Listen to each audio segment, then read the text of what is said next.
Hello, welcome back to Calm AF. This is episode 337, I think. I forgot to look before I started recording, but somewhere around there. Today, we are talking about something you might not realize that you have been doing every day, which is fighting really hard to keep your suffering. Not suffering through it, not surviving it, fighting for it. Fighting to stay in your suffering like your life depends on it. And I know that might sound like the opposite of what you think you're doing. And it also sounds a little dramatic, but stay with me because you're probably going to recognize yourself in this episode if by chance you have a human brain, which I'm pretty sure you do. Now, I'm going to start by reading the love letter that inspired this episode because I got a lot of feedback on this one. I got people asking to understand it a little more. I got feedback from clients, from subscribers, from everyone. So let's start there. And then we're going to dive into why you fight so hard for your suffering and how to stop. So this love letter was from October 6th, and it goes like this. Hey, don't you think I would love to move on from these stories? Sure. Do you think I like feeling like this? Kind of.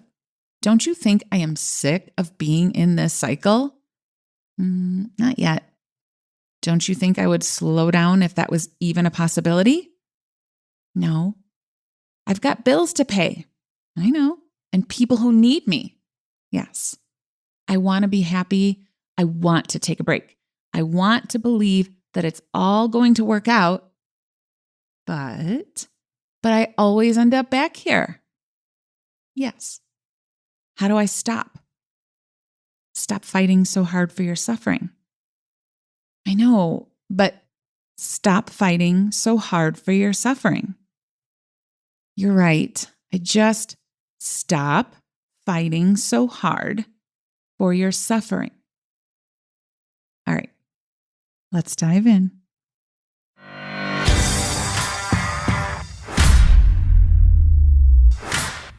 Your higher level brain says that you want peace, and you do. You do. You believe in your mind, in your body, in your soul, that's what you want. You say you want calm. You want to stop these patterns of overthinking and overachieving and overworking. You want to stop energy managing and people pleasing and perfectionism, and you want to stop the anxiety spin outs and doubting yourself. And yet, every time a little pocket of peace shows up, you start arguing against it. Your mind jumps in with the next thought, what comes after the but. Sure, I would love to relax, Kristen. That sounds great. But who's going to pay these bills? Yeah, I would love to feel confident. But remember when I tried that thing and I fell on my face? I mean, I'd love to take a break, but, this work won't do itself. These people need me. This is what I mean by fighting so hard for your suffering. What's really happening is that the thoughts that happen after the but, they pop into your head and they take over. And I am actually not here to debate those thoughts. Here's what I'm saying. They show up, and without even a question, you invite them to run the whole show. These thoughts are like drunk toddlers or unruly teenagers at an unsupervised party. Your brain doesn't care if a thought is true. I know you think it does. It doesn't. Your brain cares about what's familiar because your nervous system is always trying to keep you safe. You can go listen to my last episode 336, I believe, on neuroplasticity and why thoughts feel true even when they're not. The thoughts that come from your old suffering stories. I'm not good enough. Life is always so hard for me. Why is everything so hard? People don't treat me well. Everybody lets me down. These are the stories that your brain knows best. These are the stories that your nervous system has collected evidence for over the years. And these are the stories that keep showing up at the door over and over and over. And instead of being a responsible grown-up who comes to the door and says, no, you are not coming in here with that drama, you let them in. You invite them in. And you don't even just invite them in. You make them their favorite snacks and brush their hair and tell them they're pretty. You let these thoughts take over the whole party. If you've been with me for a minute, I'm sure you have heard me talk about what I call the worst party in the world. So imagine your mind as a Friday night house party. All the thoughts are lined up, waiting to come in. And some of these thoughts are chill. Some of them are like gratitude and curiosity and love. And some of them are chaos, unworthiness, insecurity, doubt, shame, resentment. They're all lined up. They're all waiting to see if they're on the list to get in. And you are the grown-up at the door. You are the bouncer of your mind's house party. And you alone decide who gets in and who doesn't. You're the only one who gets to decide. You can't control which thoughts show up, but you can control who gets in. So you ask yourself, when the thoughts are lined up, do I want this thought at my party? Is it serving me? Is it moving me towards the version of myself I am becoming?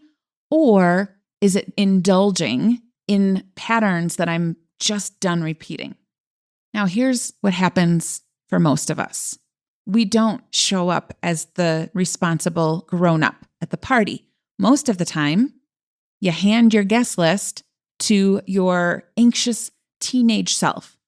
And that version of you is like, oh my God, look, I'm not good enough, is at the door. There she is. She's right there. Let her in. If we don't let her in, she's going to get loud and she gets meaner. Just let her in, because honestly, she kind of does bring the best drama. And I'm not going to lie, I kind of like the drama. Here's the deal though. Once you bring in, I'm not good enough, she brings all her friends. Nothing ever works out for me. Everything's hard for me. Everybody thinks I'm stupid. Everybody's judging me. I have to work twice as hard as everybody else. She brings in all her friends. And now you have a full-blown, horrible party happening in your mind. This is what's happening.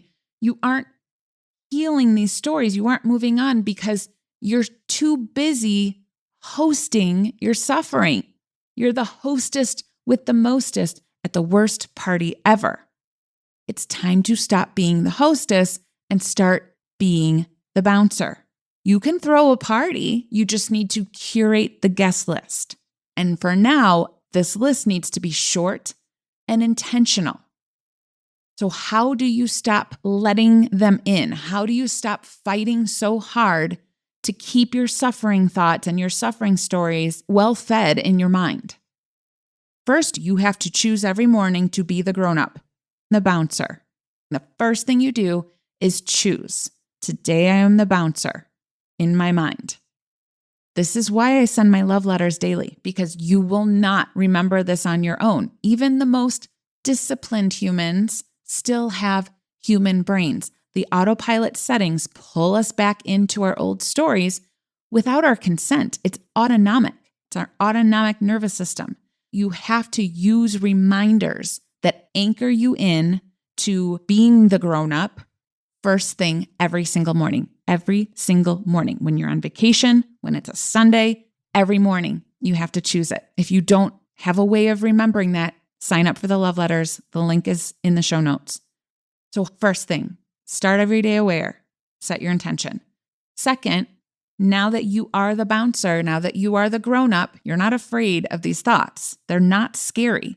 When you notice that your energy is dropped or you are spiraling or you are back in an old pattern, you just pause and say, whoops, did I accidentally let someone in while I wasn't paying attention? And what thought was it? What old story is starting to shift the energy of this party. And how am I indulging it? Then you need to be the bouncer. You don't have to fix the old story, okay? I think a lot of people spend a lot of time trying to disprove the stories that they don't want to keep. But in doing so, what you're doing is you're fighting to keep it. The more energy and attention you give your old stories, the stronger that neural pathway becomes. Even if you are going into it with this idea of like, no, I just need to get it proven wrong so that I can fully believe my new story. No. Every time you visit your old story, every time you allow them in and you indulge in that conversation, you are strengthening it. You don't need to prove the old story wrong. You just need to say, no, you are not allowed in here. End of story. You're not going to argue. We do not negotiate. You just say no. If it already found its way inside, no big deal. You say, whoops, no big deal. That's just a human brain doing what it does. Show it to the door.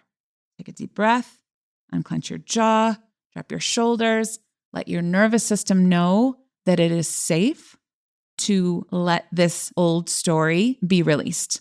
This isn't just pretending bad thoughts don't exist and trying to distract yourself when they show up. You just have to be the grown-up and say no. You just refuse to give them full access to your mind. And here's what's going to happen. You may find that you have a lot more space than you used to. You're going to be like, who am I without the old stories that I'm so used to? Who am I without believing that I have to work harder, that life is hard for me, that nothing ever works out for me, that I'm not the person I'm supposed to be? Who am I without that?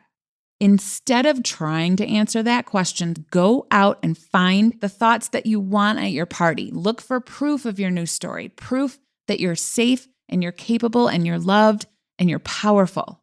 Because remember, your brain has this thing, it's called negativity bias, meaning if 500 people stand in line and tell you you're worthy, yes, you're worthy, yes, you're worthy, yes, you're worthy, and one person out of those 500 doesn't, guess which one your brain focuses on? Exactly, the one. You want to build a case for peace that's as strong as the one that you have built for suffering. Your brain won't really believe a new story until it sees a little bit of proof, and it won't find proof until you go looking for it. Every time you do, you strengthen that new neural pathway, and that is how you rewire your brain to autonomically stop fighting so hard for your suffering. Isn't a reprimand. It's a reminder that you can just stop. Stop arguing with it. Stop debating your worth. Stop negotiating with shitty stories. It's like arguing with strangers on the internet. Pointless. No one's changing their mind. You don't have to wait for zero doubt, zero fear, zero evidence to the contrary. You just decide. You lead. You be the grown-up. You choose the story that serves the life you're building, not the one that keeps proving over and over why it's so hard to do. Your suffering doesn't end when life stops being hard. It ends when you stop defending the thoughts that it has to be hard, when you stop allowing them in. Be the grown-up, be the bouncer. No one else can do it for you. You have to choose it every day to stop fighting so hard for your suffering and start standing up and building the case for your peace. If you want those daily reminders, I am the grown-up, I am the bouncer. That's what those love letters are for. They're just as important to your well-being as brushing your teeth. They are grounded, take less than 2 minutes. They land in your inbox like a breath of calm before life grabs you. Because peace, peaceful mind, body, soul doesn't happen on accident. All right, my friend, go be the bouncer. See you next time.